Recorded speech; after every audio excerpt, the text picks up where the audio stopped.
people talk about self-care as the hot bubble bath with the glass of wine and the rose petals. Self-care is actually an intense, incredible workout that involves wanting to quit at least once. That's actually real self-care because now you're getting the job done. You're increasing these myokines. You're increasing the connection between the muscle and the bone and the muscle and the brain. You're actually doing something good for yourself. Hello, hi, hey, you, bold soul, you. This is the first official episode for our new name, our new energy, Only the Bold.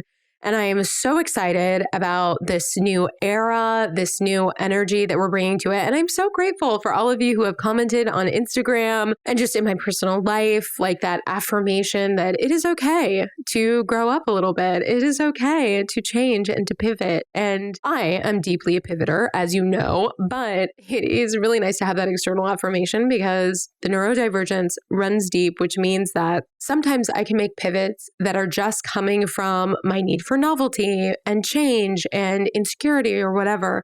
But sometimes there is this deep internal knowing and drive and desire to change that I just have to pay attention to. And so it's wonderful to get that affirmation. So I am so excited about that. Also, if you are watching this, because now we are posting video versions on YouTube, you might notice that I have a pancake face, and that is because I have been crying nonstop. Now, I am not 100% ready to talk about this because it just happened yesterday morning. And yet another thing, I think things come in threes, maybe for me. Maybe it's my patterning, but another big life shakeup that is just very much so tough. And what I was thinking about is like really that you have the internal knowing, and whether or not you feel that in your solar plexus or your gut like I do, or whether or not it's emotional cue or a thought cue, whatever it is, you have this internal understanding of this is what needs to happen. But that does not make it easy. And in fact, what I found is over the last who knows how long, I've had this internal knowing, but then I've stuffed it and I've made it quiet and like just pushed it to the back of my mind because I really loved the life that I was living. I like really loved the dynamics that I was in. And what I've realized is just how much I mean, not like I'm tooting my own horn, but like really how much bravery it takes to jump without a net. But every time I've done that, the universe has rewarded me. I feel so grateful in having had that case history because I think it really takes going back and looking at your life and examining those moments when you've just done the thing. Maybe you've quit the job. Maybe you've said the thing that was terrifying to say, and then just realizing that you are supported. And with enough time, space, and distance, you realize, okay, like I'm so glad I did that, even though it was terrifying. So I'm currently in that place, and you can tell, like, I can't even barely talk without getting emotional. But I am also so deeply grateful for everything that's happening and like this moment of inspiration and changing the name, the new amazing people in my life who you will hear more about. Well, this one with Dr. Gabrielle Lyon, and then also Roxy, who's going to be coming on an episode soon, and just all the wonderful people. Like sometimes it just takes a moment of looking around you and saying like, who are the people in my life that are really there for me that I might not be able to see? And I actually, a few weeks ago, when I was having a lonely party moment, I made a list and I went through my texts, I went through Instagram, I went through a few places to really reveal to myself, where are the people who I just love unconditionally? Where are the friends? Where are the people that, even if I haven't talked to them in 5 years in some cases, where are they? Who are they? Like, I want to show this to myself, remind myself of these amazing humans, and then actively prioritize that. I am so grateful for all of this. So this episode is amazing. And really, it is part of what triggered this shift in this name, was this beautiful conversation with this amazing human. So we talk about health, and we talk about body composition, relationship to food, optimal way to really treat your body and muscles, and doing so in a way that is incredibly science-based. I don't think I've engaged in any capacity with somebody who has more education specifically in nutrition and functional medicine. We're bringing all these systems together. And she is just such a wealth of knowledge, but then also the way that she shows up. We talked about that, like the way that her energy can be polarizing, can be challenging, and the bravery and magic that it takes to really stick in that and allow your drive, what you feel called to put out in the world, allow that to take you where you need to go in spite of, or even though you might have all of this energy thrown at you because you are really challenging the status quo, which we know as bold souls that we are, that can be such a tough experience to navigate. So I'm so excited for you to hear this conversation. And before we do, I just want to say thank you for engaging, interacting, for leaving reviews, for sending this podcast to your friends. I am so delighted and excited for the growth of the podcast this far and where it's going. And it is 100% because of you and your generosity and your word of mouth and all of that. So I just fucking love you, and let's roll into the episode. Today's guest is a maverick in the world of medicine. Her approach both polarizes and inspires as she is unapologetic in her evidence-based assertions that most of what we know about longevity, body composition, and the optimal human diet is not only wrong, but steering many of us into disease and early death. She is a fellowship-trained physician in Nutritional Science and Geriatrics from Washington University, and she's board-certified in family medicine and osteopathic manipulation, and that's just her postgraduate work. She's the founder of the Institute of Muscle Centric-Medicine, where she, in her 15 years plus of clinical practice, has worked with special ops forces to optimize their healing and performance, as well as help thousands of everyday people regain their health through better understanding of the key organ for longevity, which is definitely not the one that we were taught in school. She is ruthless in her quest for dispelling the harmful myths that dominate health and wellness conversations, and I so love how she shows up in so many of these male-filled spaces and can just own the room. The brilliant, deeply intelligent, and unnervingly gorgeous bold bitch, Dr. Gabrielle Lyon. That is hands down the best intro I have ever had. Thank you. Yay. Well, it is 100% true. It was like hard even condensing everything because I feel like you are just somebody who has put so much energy, love, and passion into the study of what you do and the application that it is just like mind-boggling when you go and try to list all of it out. Thank you so much. It's been a lifetime. It's been a lifetime endeavor. Yes. Well, okay, I want to start with something that is like totally wackadoodle question. How often do people tell you look like Angelina Jolie? Well, often. And I imagine like right now that she's coming back into the movie space, it's probably more than ever. Oh, is she? I had no idea. I'm so far out of the loop when it comes. I'm like, what time is it? Where are my socks? Are my kids home? Wait, did I forget a child? Well, You're busy. We forgive you, like doing all of this. But yeah, she's coming out with a Marvel movie that is super exciting because it's going to be amazingly diverse. And so her like comeback is so full. And it just made me think about, one of the things that's been so fascinating with you and why I've been such a follower of you and your work is that the way that you present the information is so powerful. But also I feel like I have a little bit of this kindred connection in showing up in these male-dominated spaces.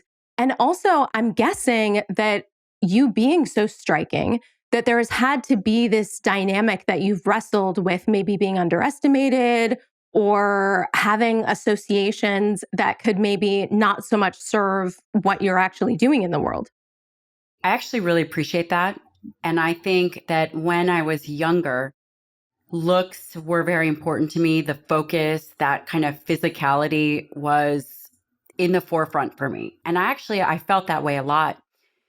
And then something happens. You spend so much of your time and your energy really doing that foundational work of higher education, very competitive education, that at a certain level, it doesn't matter what the individual looks like.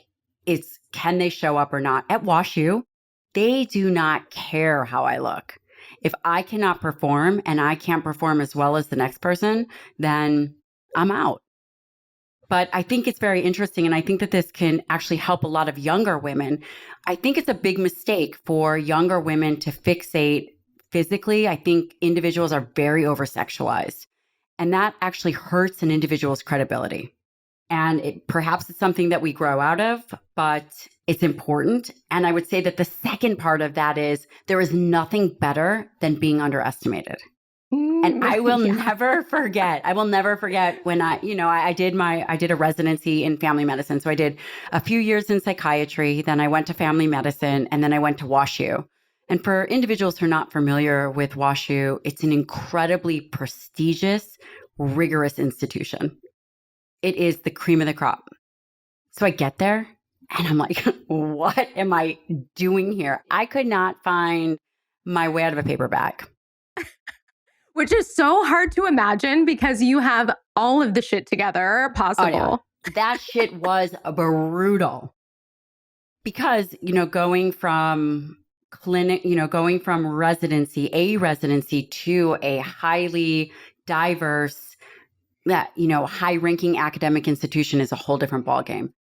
And I will never forget, one of the first months I was there, I had an attending turn to me and say, you know what? I got to tell you, you are no better than some of our third-year medical students.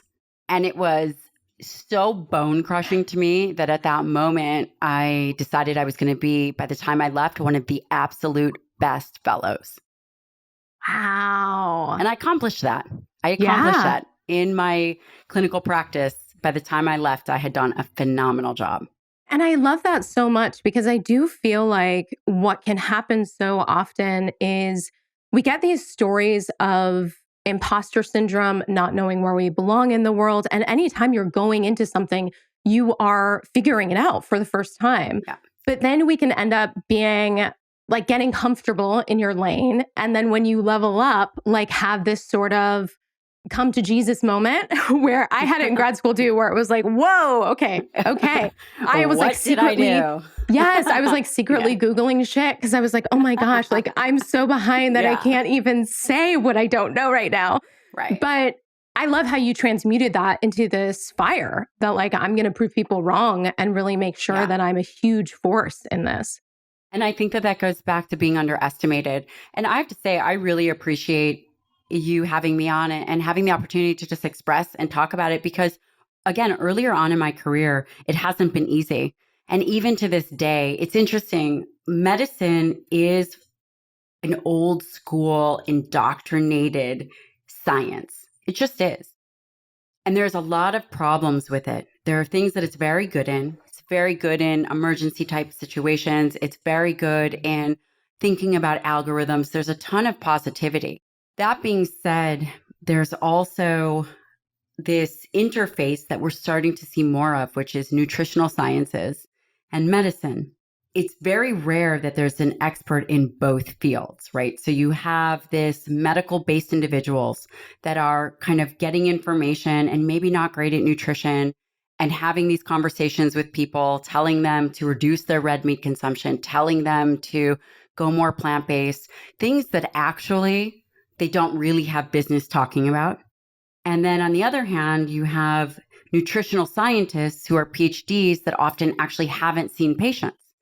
And there's a huge division that happens. And arguably, you can kind of get misinformation from both sides.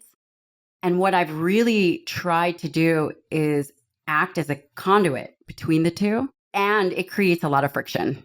And it's okay because, I think that individuals that have the capacity to teach and educate and actually have spent a lifetime indoctrinating into it have a responsibility to do so. There's a deep responsibility. Well, and you can tell that passion is there for you and that commitment because like just Googling you, if I hadn't been familiar with your work, you can just tell the amount of podcasts you've been on, the amount of videos you put out on YouTube, that there is this drive and you can feel the sense of responsibility to really reframe some of these beliefs that we've had. So I'm curious, I mean, there's probably so many, but like if you were to distill it for somebody who is just coming into this conversation, maybe is loving the Rich Roll podcast and all of the plant-based all of that stuff. What would you say that they are not understanding or maybe fundamentally just getting wrong in a way that might harm them? Well, fundamentally, just the age group is younger. And what happens is now I'm a trained geriatrician and geriatrics is 65 and up. What individuals have to understand that between the ages of 30 and 50, you can be gung-ho plant-based, you can be running half Ironmans or whatever you want to do. But the reality is that population changes. You can decide and be I'm going to go vegan. And like I said, any spectrum of nutritional opportunity is there. But if you're someone like me who's actually been on the other end and you're sitting next to individuals that will never walk again, that literally cannot remember what you told them 5 minutes ago because they have so much metabolic derangement, because they've struggled with obesity their whole life, the conversation becomes so intensified for the practitioner that they're willing to fight for the people in the middle. Let's say I decide not to give rich roll advice. Let's say I say, hey, this works great for you. You're between the ages of 30 and 50 and you're doing great. And maybe there is a possibility that a plant-based diet can be optimal for some individuals. We're starting to see that science, that the gut microbiome can change and they can extract essential amino acids. That doesn't mean it's optimal, but it certainly can be done. And certainly some individuals thrive. But the majority of people, if they continue that kind of practice, the end result will be devastating. We're talking about osteoporosis. You're talking about cognitive dysfunction. You're talking about things that you cannot come back from.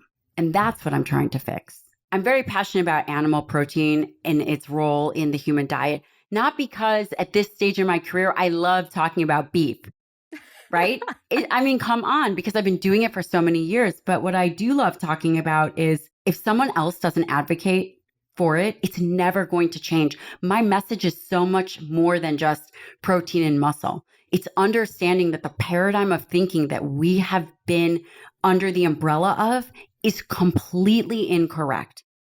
Everybody has been focusing on obesity. They've been focusing on fat tissue, obsessed with losing fat. Decades later, yet we are heavier, yet we are having more issues with our health than we ever had before. And it goes back to this concept that if you fail to ask the right question, you are never going to get the correct answer. On one hand, we have been asking the wrong question. Why are we gaining weight? Why are, focusing on adipose tissue, focusing on fat tissue? That's the wrong paradigm. It's actually much more empowering than that. If we can shift the conversation to skeletal muscle, if we can shift the conversation to muscle mass as an endpoint, then we actually can have a new paradigm of thinking, and we actually can change the trajectory of aging, be able to lose weight. Adipose tissue, fat tissue is just symptomology of impaired muscle. The real problem and the real linchpin and the solution is skeletal muscle. What is so mind-boggling to me about the whole conversation is growing up in the 90s and the 2000s, especially I came from a background of dance, and all the well-meaning adults were like, let's help you lose weight. Let's not lift weights because we don't want you to be bulky, all of this stuff. And really, when you look at the long-term effects of that, we haven't really been, it's very new to say lift heavy things. And that is actually going to be good for you. It's only been a couple years that I have been able to unbrainwash myself from the fear of bulking up.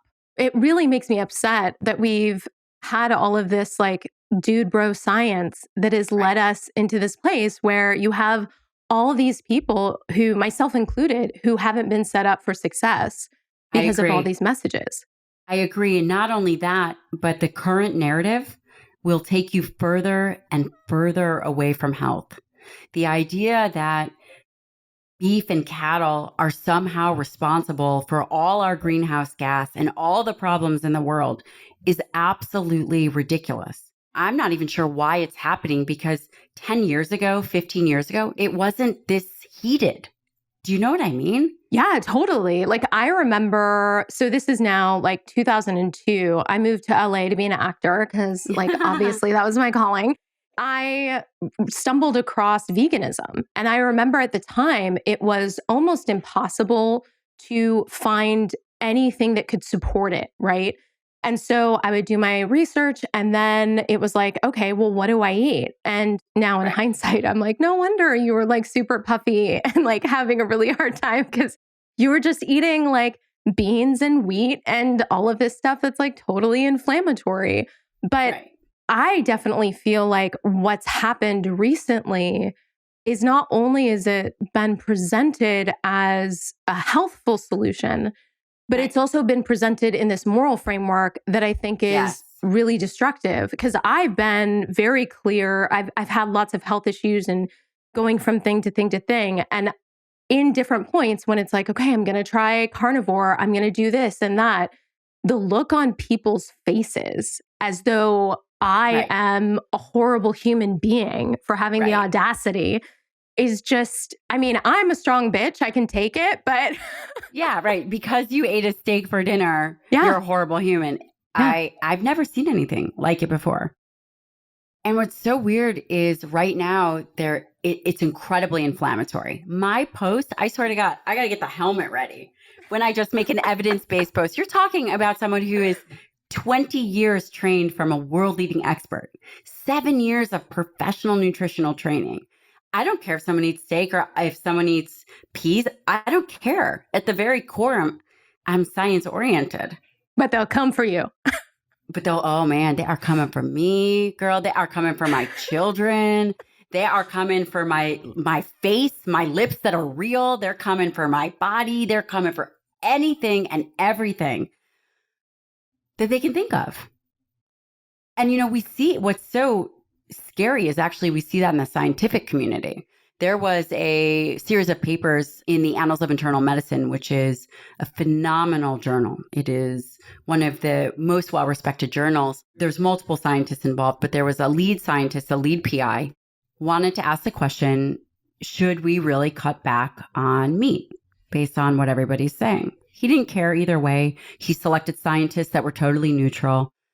And the results came out that actually there was no need to further reduce our meat consumption. Average meat consumption is like not even 2 ounces a day. Maybe it's 1.5 ounces. It's nothing. It's very small.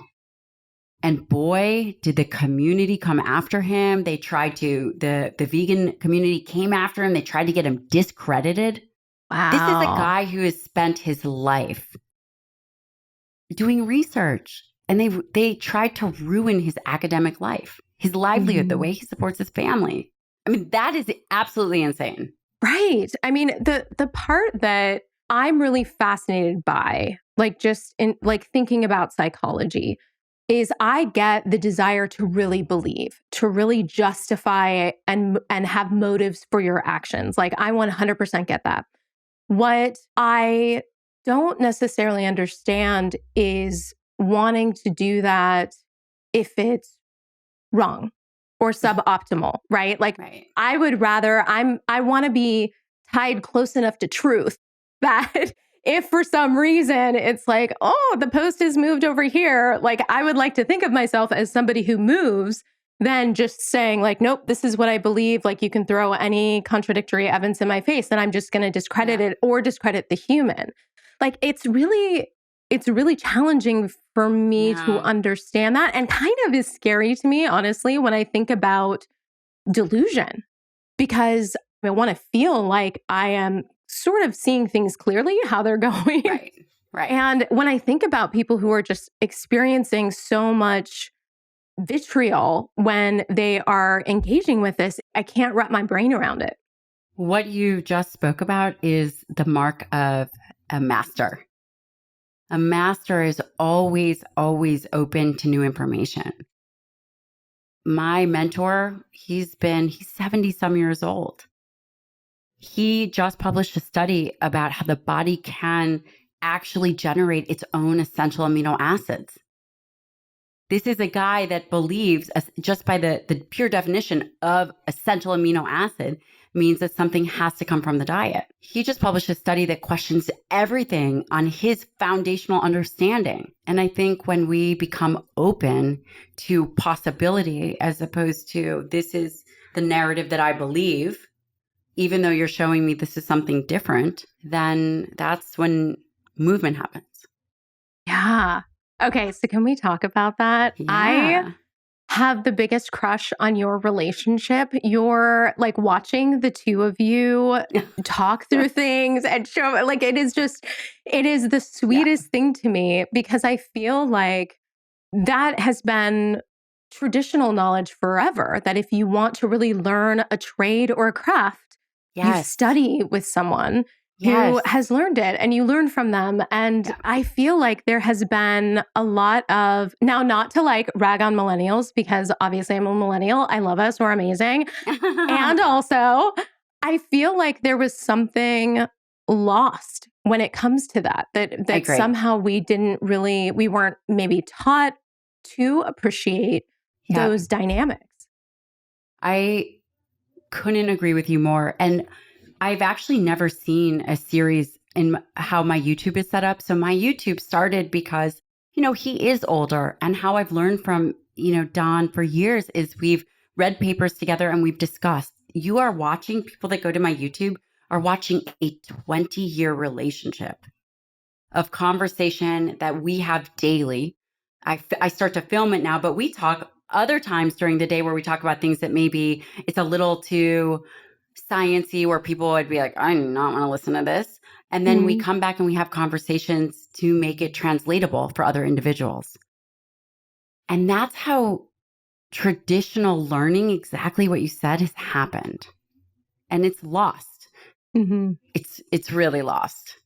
I think about that in my own life. Like I worked as a commercial photographer and people ask me how I got started. And of course, my story is like, I ended up dating somebody who was a photographer and all of this kind of stuff. But really, when you look at the way that and he was twice my age, so he had a lot of, experience on me. But when you really break that Right. down, it was this classic mentor-mentee dynamic. And it just allows you to get that direct feedback, to have the trust of somebody coming up to you and saying like, I see what you did here. This is what you missed. This is what you got right.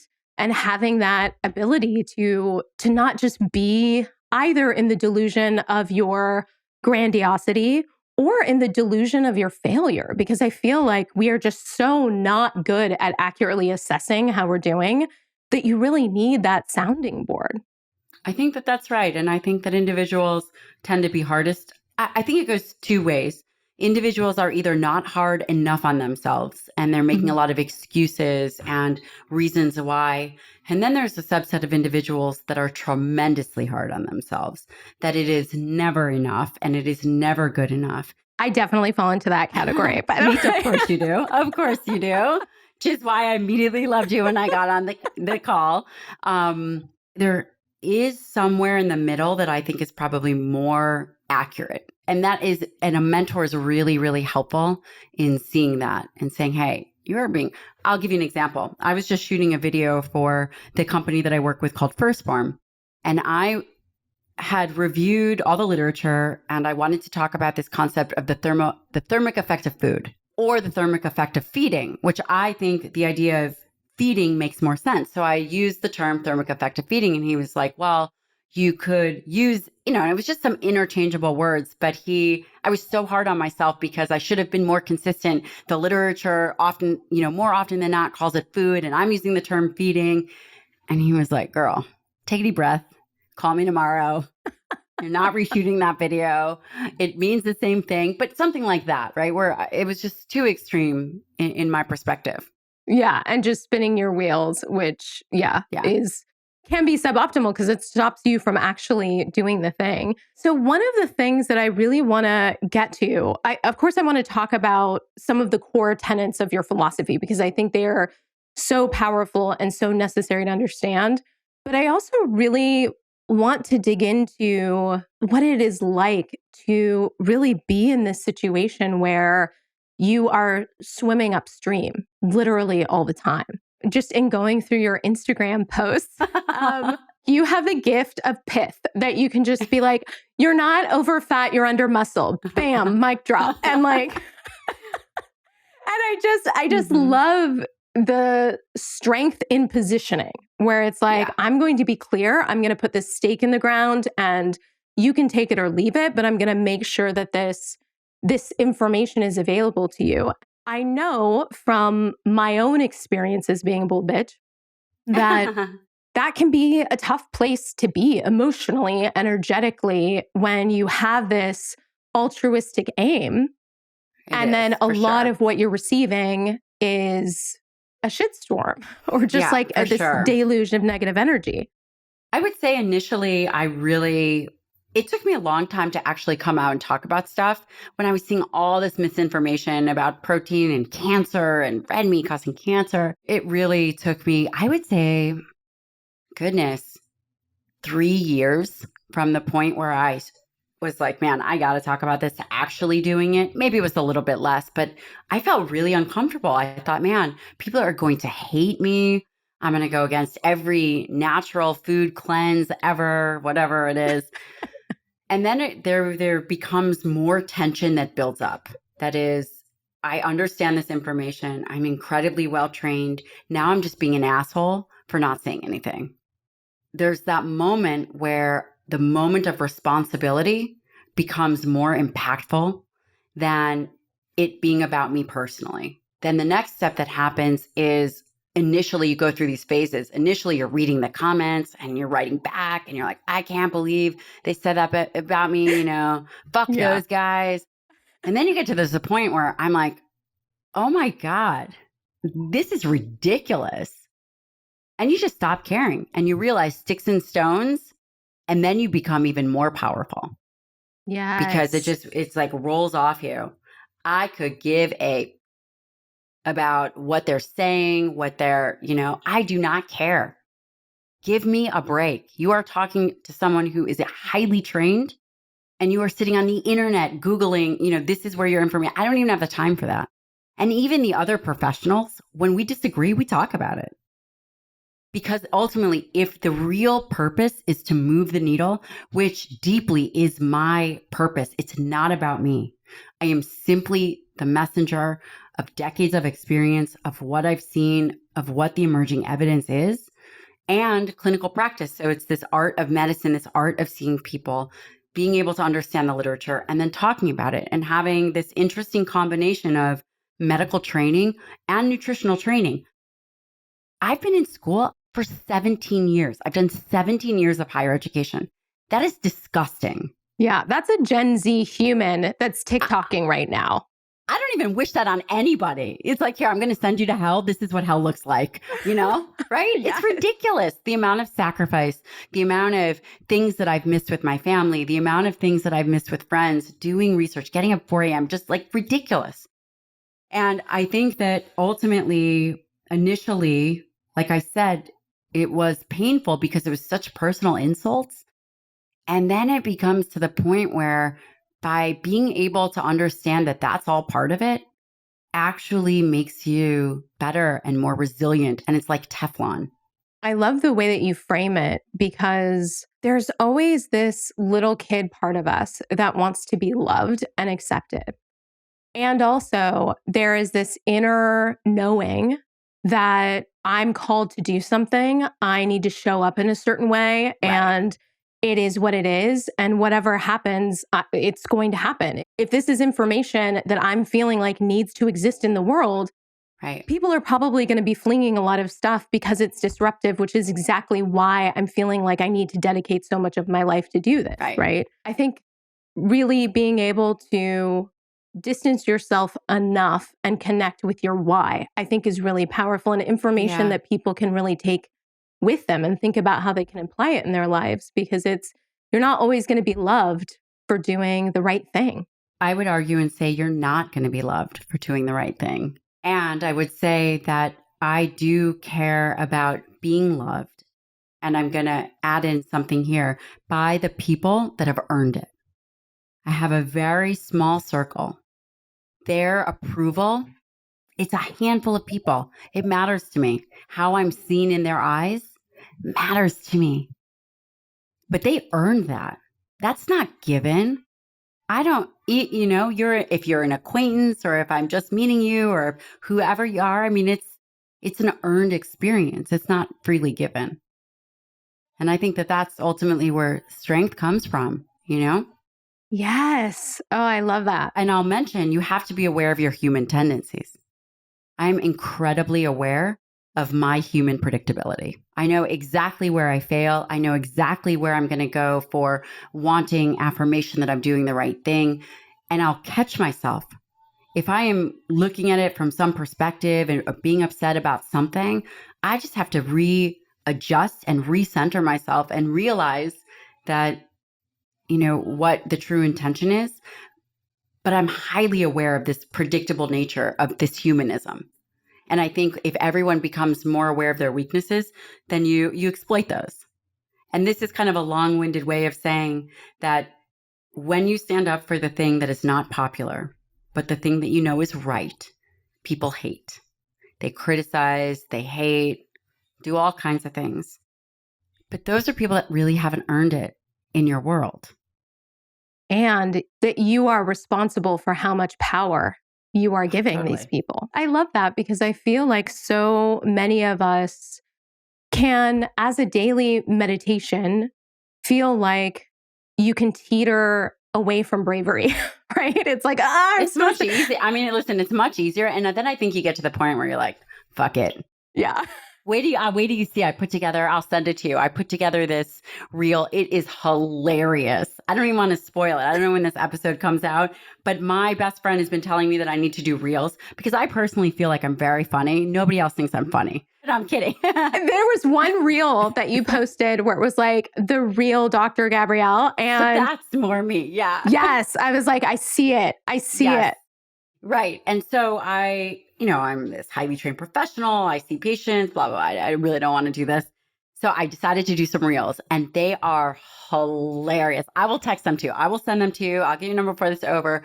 They're hilarious. But the whole point is, and again, I don't want to ruin it, but every time I post, I'm prepared. It's just like, here comes the shitstorm, and it could be something so silly, right? It could be the most ridiculous thing like, hey, beef is probably a better source of amino acids than broccoli. Delete, you're crazy, you're going to hell. And it goes up to the vegan bat line. There must be some invisible emblem that goes up it must be some hotline where they go up in there and then, who knows what they do. And then it's just like all the hate comes in. Yeah. It's hilarious. I mean, when I think about it energetically, like just how much work, time, energy it takes to really be that vocal in like hating on someone or something. It's just like, my love, if you could just like redirect that into a little bit of self-development, you would be, That is hilarious. You're totally right. And it's really interesting that the world has become so divided. Food is a new religion. And this division is so interesting that just this concept of a macronutrient of what we eat to nourish ourselves is actually devising us as human beings from fellow man or woman blows my mind. That we would rather be bad to one another than we would be, find some common ground to say, you know what, this is what works for you. This is great. This is what the science says. This is going to protect you as you age. Muscle does change. You can't eat like you did in your 20s, 30s, 40s, and 50s. I mean, if you choose to, the trajectory of your aging is very clear. You could fall and break a hip. You're going to be very skinny and scrawny and sarcopenic. These things are real. But go ahead. You do what you want to do. But it means that we don't have to like hate each other about it. It's crazy. In my life, whenever I've been judgmental, the universe has found a way to give me a swift kick in the ass.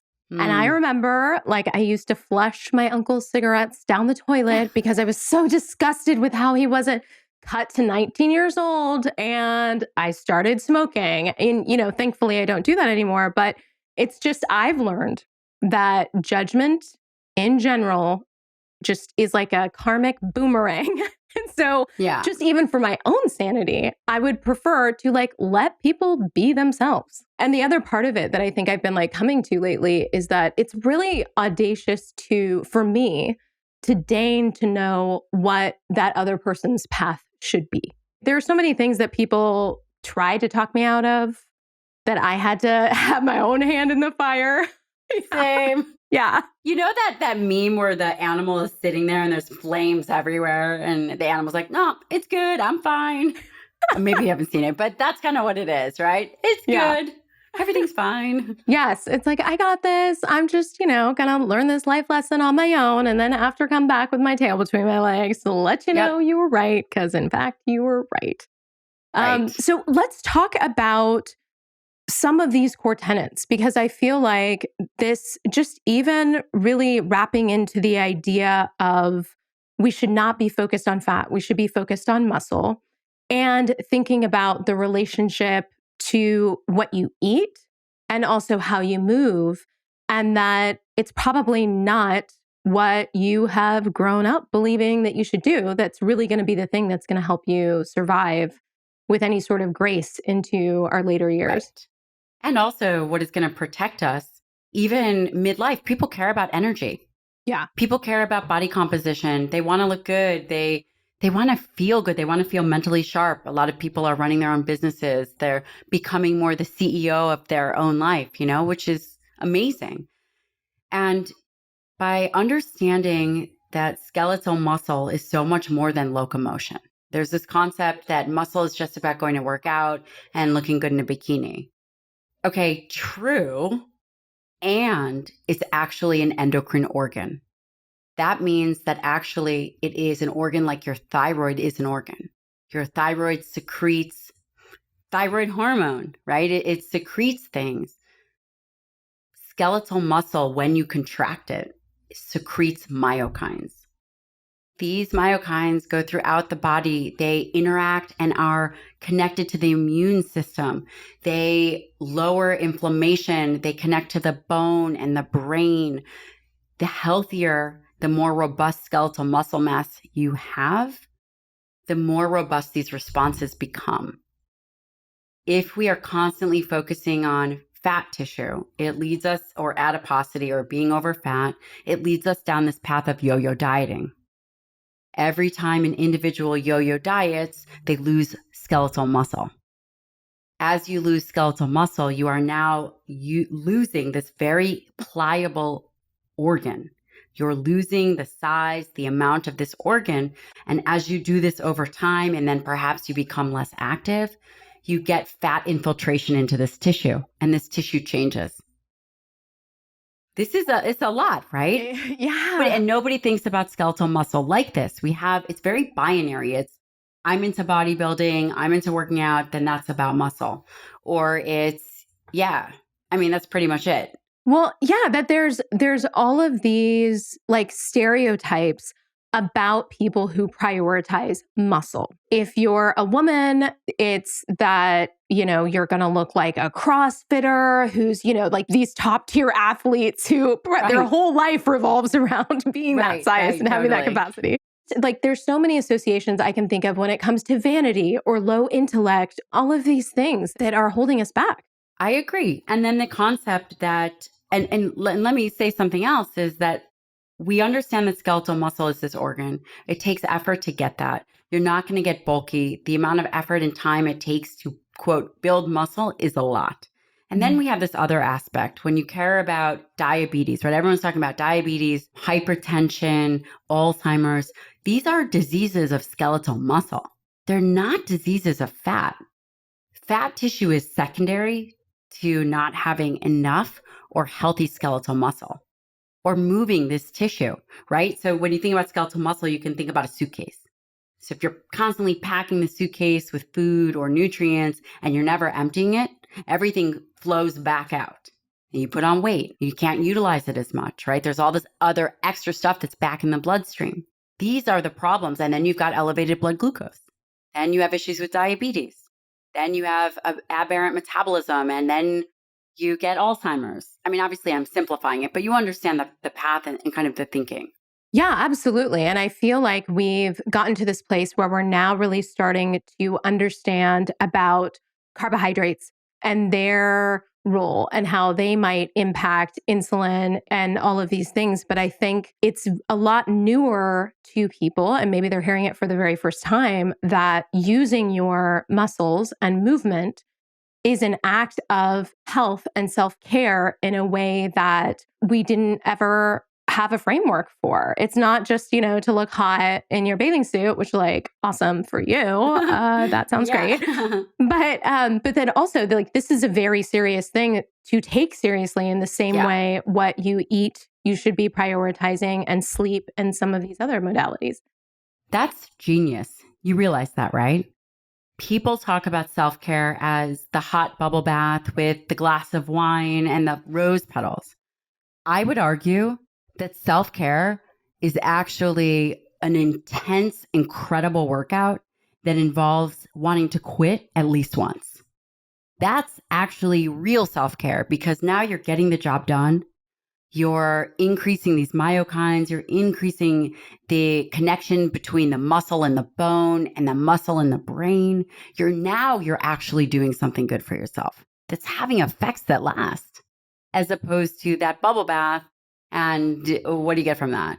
A little quiet time and maybe some deep breathing. Okay, well, fine. But right, which not to knock bubble baths because any self-care is great. However, but why don't we change the conversation around self-care? Yeah. Why can't self-care being a bone-crushing, soul-crushing workout? Even if it's just 20 minutes. Yeah. And I personally, I love that because the whole self-care, which I'm working on being like more in touch and okay with my feminine side, because I've always like really leaned into the masculine.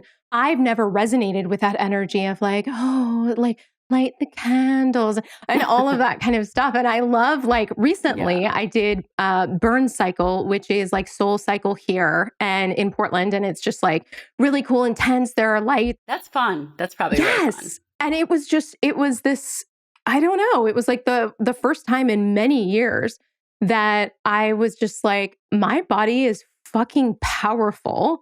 And somehow I've forgotten what it feels like to live into that power and how just amazing it feels then and after. And that's not even factoring in these other added health benefits that are so integral to being able to be the fullest expression of who you are. I think that that's right. And I think that the individuals that really excel in life, they excel in a multifactorial way. Their body is highly trained. And it doesn't mean that it has to be perfect, but it means that it's purposeful. It means that they set disciplinary actions up, that they're getting up, they're training, whether they feel like it or not. And they're not doing the same thing that they've always done, like yoga and Pilates. And then if they've always trained hard, then maybe that is what they're doing. But there's a certain level of discipline, of physical discipline that translates to mental toughness that I see in individuals that succeed over long periods of time. That is what I'm working on. But that's amazing, right? So, and then there's no narrative around it, right? There are going to be, I mean, I have 2 little children and a man-child who's at, he's up at 4:30 doing his push-ups. And I'm like, oh my God, get out of here, right? And then he's going to work. And then I have 2 screaming babies. So I would love to go back to bed, right? And I run a full concierge practice. I would love to go back to bed. And instead I've got the caffeine IV and I'm there, right? I'm there. I'm there lifting whether I want to or not. If I miss a cardio session, you better believe that it's strapping Aries to my back and we're going to go running. And this is what we're going to do. And this is going to be fun. And then we're going to do our setup push-ups.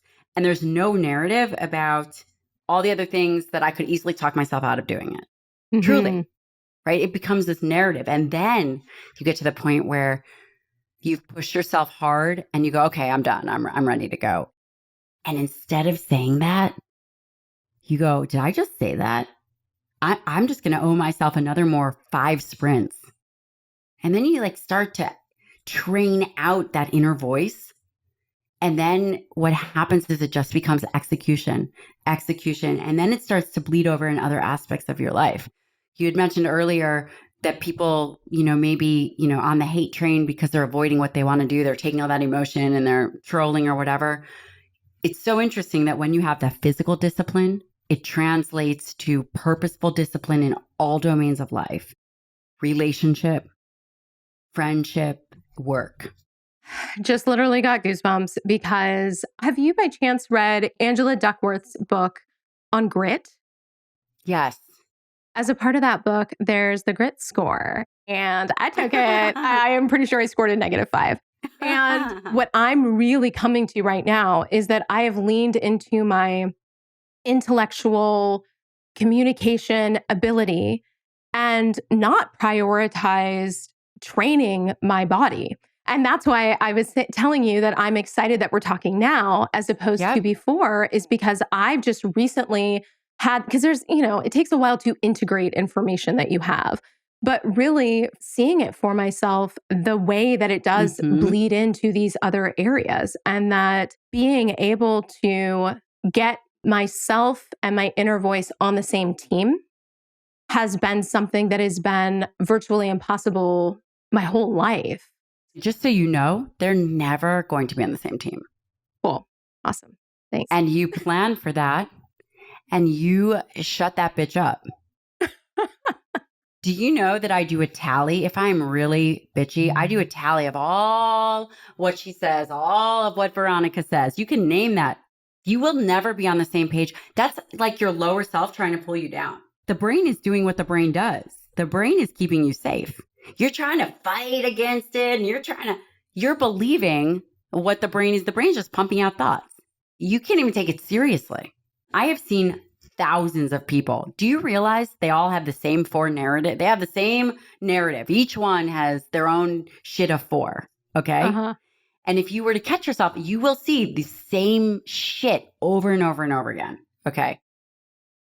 It could be, I'm never going to be good enough.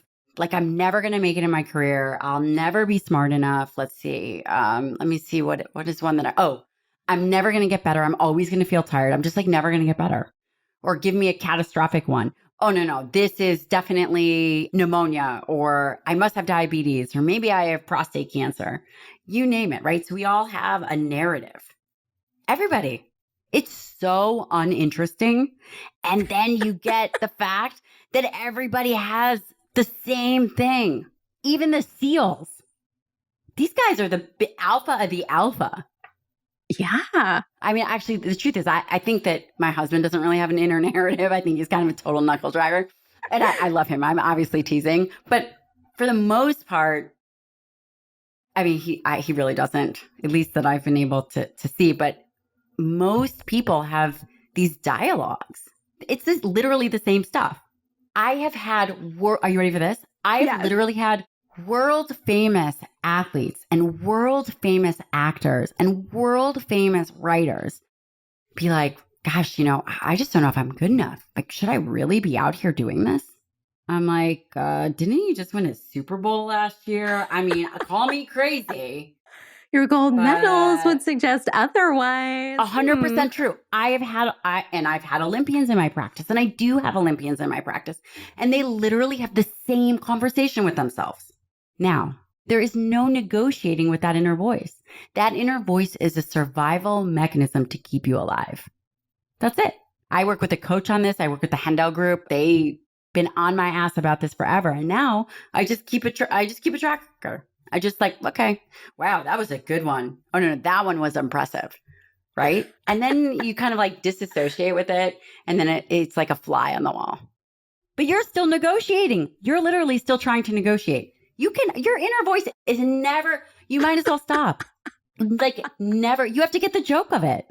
It's never going to be on the same page as you. It is going to do its damnedest to keep you down. He's never going to say, yeah, you know what? You're feeling stressed. Definitely eat that salad. Yeah, that is what's going to make you feel better. The inner voice is like, Cookie, just have this glass of wine, right? And you're like, shut the fuck up. Like, what are you talking about? Yeah. Right. No, hashtag not helpful. I fucking love you. So like, let that be known. But also you could not have read into my soul more than you just did. And the irony is, and I feel like most people live with this irony, is you have parts of your life where you do have it dialed. Oddly enough, a lot of the stuff that I talk about, that I teach, is how to knock out imposter syndrome and show up and do the damn thing anyways. And yet there has been this area of my life where I just totally, it's like I'm not even aware of my own advice or strategies that I would use. You know what's funny about Veronica? That's actually the name that I wanted to be. I wanted, to have blonde hair and blue eyes and white skin, obviously.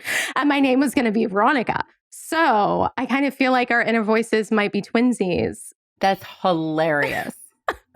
That is absolutely hilarious. You cannot negotiate. And you know what? You can say, God, this sucks. And you don't want to do it. And you just do it anyway. Literally, yes. You just do it anyway. And then if you start keeping a track of it, you will be like, really? I just said that yesterday. Oh, that was a good one. Oh, you mean you're going to go to California and you're going to totally, you and your husband are going to crash on a plane? It's whatever the narrative is. Oh, you're going to go down the street and maybe a pig is going to fly down and it's going to knock you off the bike and there's going to be a tick on the ground and the tick is going to bite. I mean, it is do you understand? It's absolutely ridiculous. And I love just calling it out for the ridiculosity that it has and having fun with it. I am 100% going to steal that because that is the thing. I think for people like us where we take what we do so seriously, at least for me, I'm curious for you, I can sometimes lose the fun of it and the joy of it. And 100%. Where I end up just making everything into this really intense thing when it's and you're out of alignment. You're out of your magic. Mm-hmm. You're out of your magic. There's somewhere where you're not being in integrity. If that's happening, whether it's with food, whether it's with working out, whether it's with time management, I know because time management is where I struggle and I have to write everything out, otherwise I won't feel good about myself. I'll be taking calls from patients at 6 a.m. instead of, getting up, getting to my workout on time. I'll be get my shoe on, right? And I'm run to the gym late and then I'm late for the rest of the day. Stupid. Yeah. So there's always an underlying current. If you are feeling that space where it's that push and you're not in flow, there's somewhere where it's out of integrity. Mm-hmm. And if you find that thing and you make a promise, you keep a promise to yourself and you execute on that promise. I love that. Okay, so tell me, for you, because obviously you're rocking it, you're doing the most.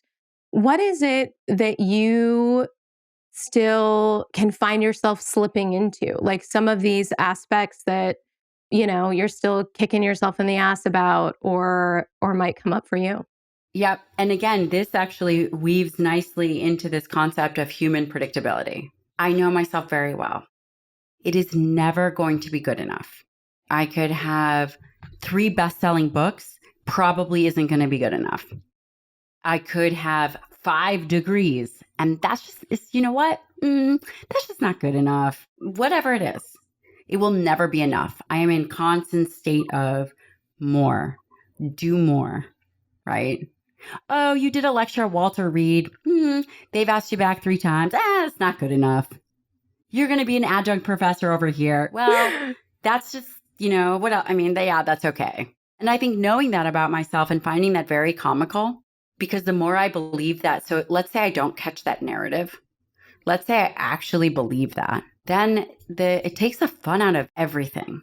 So if I am constantly pushing for more, which is my nature, I'm all about more, then all the magic that I've created in my life and all the good work that I'm doing for humanity, all the effort and energy I'm putting towards my patients, who, by the way, I absolutely love. If I'm not in that moment, really deeply in the moment, I lose all the magic. And then everything is just a nightmare, right? It's so hard and got to do more. And that is all about that inner narrative, not catching it, not paying attention, having inner words or being out of integrity and not being aware that it's happening.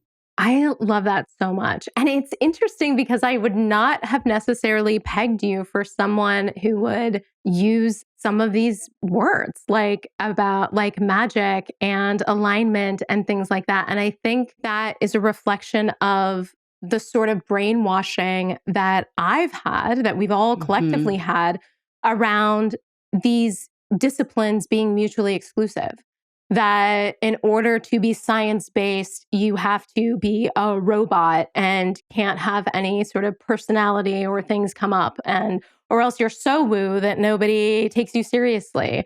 And I love that you just now are like really reflecting that to me, that like that is the beautiful intersection, I think, of humanity, is that you can be yes and. And I would say that, early on in my life, I was really woo-woo. I was really into the woo. So I graduated high school early. I graduated high school at, I think I was 16 or something. Graduate, 3.5 years. And I moved to Hawaii. And if anyone knows Hawaii, I moved actually to Kauai, which is super hippie. Love Kauai. Right? Yeah. I moved in with my godmother, and she is a PhD in nutrition. She was she was way ahead of her time. She is way ahead of her time, doing very holistic stuff, using food, using natural, medicine, picking mushrooms, doing all that stuff. I just thought it was the most amazing thing. And I decided in my, very young teens that I was going to use food as a way to regulate neurotransmitters. And I was going to use the colors of the rainbow to regulate the chakras, like, swear to God. And I mean, anyone that actually knows me would kind of believe it's true, but would have a hard time because I'm so evidence-based. I'm so indoctrinated in science.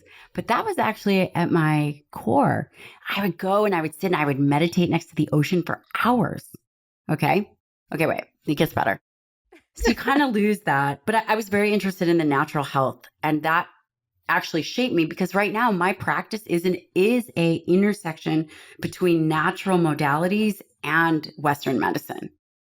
I feel confident that I'm a very good clinician and that I use more natural modalities. Okay. So I was really hippy dippy. I was really into it. I was weaving beads on the ocean, like on the beach, in the ocean. I love it. Right? It's crazy. And there's part of me that is still that way. And then, you go through medical school, and that stuff gets kind of trained out of you. And then it becomes full circle. So I've gone so many years on this science path. And then you kind of swing back and you realize that the intuition that has always made you exceptional at communicating, and the intuition that has helped facilitate healing with patients, there's a science aspect of it. And then there's a more esoteric aspect of it. By finding kind of that balance is, where the magic is. I love that. I'll tell you one other thing. And I don't know if it's epigenetic or what, but my father was captain of the wrestling team at Wharton. He graduated third in his class from Wharton. He was up for Rhodes Scholar. I don't know if you've heard of Wharton, but it doesn't get better than that. Yeah, that's big deal. He was a mathematician. What a nerd. This guy was like... It's genetic. He is a medicine man in Ecuador right now. He worked on the CBOE. He was into stocks, and he was a trader for many, many years. Did on the options exchange. He was, like I said, a mathematician, and he just had this whole, I don't want to say come to Jesus moment, but a complete profound awakening, and was like, here's another meme. That meme where they like have all the papers and they throw it up and they're like, fuck this shit, I quit. You don't know. No, but you have to send it. It's hilarious, right? Like, you throw up all the papers, and then the guy's like on the ground picking up. He's like, just kidding, it's Monday. Like, just kidding, don't fire me. But he actually did that. They called him the Wonder Boy. Brilliant mind. Was able to compute things faster, and then all of a sudden computers came, and he decided he didn't want anything to do with the material world, didn't want anything to do with the mathematics anymore. It's like a medicine man in Ecuador. The most incredible human. He meditates like 5 hours a day.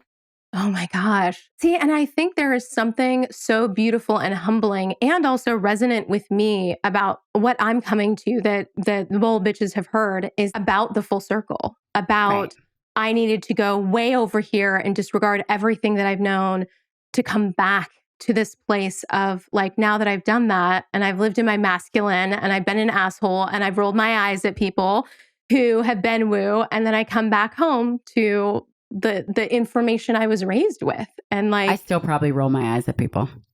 I mean, that's like the truth. Like, I'll be like, no, that's a little crazy. if they have the Earth Mother voice, I definitely do. No, And they're I'm like, out. You had me at Earth just Mother voice. breathe. Nope, I'm out. I'm like, nope, I I'm can't. out. Like, I'm good with one crystal and one doTERRA oil, but if now I'm like, good. Okay, so I know we have to let you go. I have just really quickly the G speed Yeah. round. So this is super fast. Only rule is that you cannot overthink it. Are you ready? Yes. Okay. Your early tweenage crush. River Phoenix. Ooh, yes. I mean, that was like before. Yeah, he was so cute. Yeah, that's valid. And then he I love died. that. Okay. Yeah. When you are cutting it up on the dance floor, like nobody's watching, you are just in it. What is your go-to dance move? Oh man, that's got to be like the drop down low. You know what I mean? Where no one's like watching that. Oh my gosh, that is the delight and surprise of my day for sure. Okay, what is a failure that turned out to be a gift? Gosh. Okay. So the first thing, I was married before this, and he is a best friend now. And his ex-wife is also a best friend, and we are all like family. And Love that. that is probably the best thing that didn't work out because we all are just so close. My 3 parents are like that. And it's just such beautiful modeling to have growing up that Yeah. like love doesn't end because a relationship changes. No, it's crazy. No.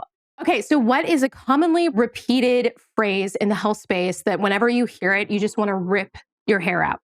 God, probably everything now. I mean, everyone. Okay, so here's one. This is going to catch you off guard. Muscle is responsible for the calories you burn at rest, right? Like, oh, you've really got to build your muscle because it's going to, help you at rest, like your resting metabolism. Mm-hmm. No, it's not. Haven't you heard that? Oh no, build more muscle because it helps your metabolism. Oh, I've definitely heard it. It's news to me that it's not. It's not true. But it's an example of the same thing that we repeated over and over and over again. Where muscle really helps is when you exercise it. It accounts for less than 20% of your resting metabolic rate. It's like when people say muscle weighs more than fat. It's just like such a continual thing. And you're like, when you really think about it, it's like, what? How could it weigh more than fat? Yeah, like that's so confusing. A pound is a pound. Yeah. Okay. What are you up to right now that you are super excited about? My book. I can't say much about it. It is with publishers right now and very exciting. It's going to be a tribute to my mentor, which I don't know if he knows it's going to be, a dedication to him. But yeah, it's been a lot of effort and a lot of time and a lot of thought has gone into it because I really want to be able to offer it to everybody. So that, and then we have a book club, which you should definitely join. It's called Freedom Reads. I will send you all the information. And this was a way to get away from mainstream media. This was a way to get away from what everybody is telling us how to think and to actually read. It's a book club.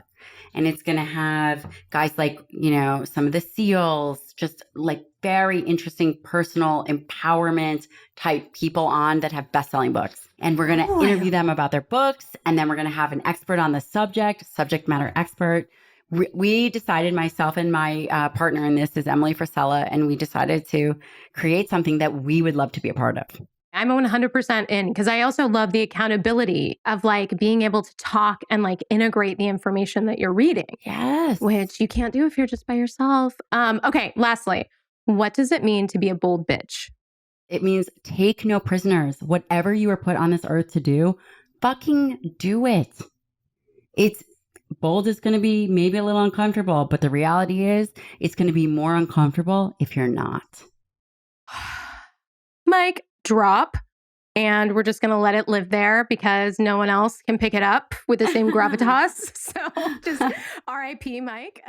That is a wrap. Dr. Lyon and I got cut off. So I am here to let you know that because I'm sure you are just as obsessed with her as I am, you can follow her on Instagram and also YouTube as Dr. Gabrielle Lyon, and that's Lyon with a Y. And go to her website because you can download her Lyon Protocol 2.0 that really gives you a beautiful roadmap in how to incorporate this muscle-centric approach and really thinking about the way you can eat and train in a way that's super supportive. I love, love, love that conversation. And I mentioned before, but she has been talking to me, texting me, reaching out, and she is like a big deal, a really big deal. And it has just meant so much to me to have, I talk about this a lot, but when it comes to doing the thing you want to do in the world, a lot of times there are these internalized hierarchies. There are the cool kids, the group that's been established, there are the networks, all of this. And really, more often than not, people don't want to be like the first to bet on you.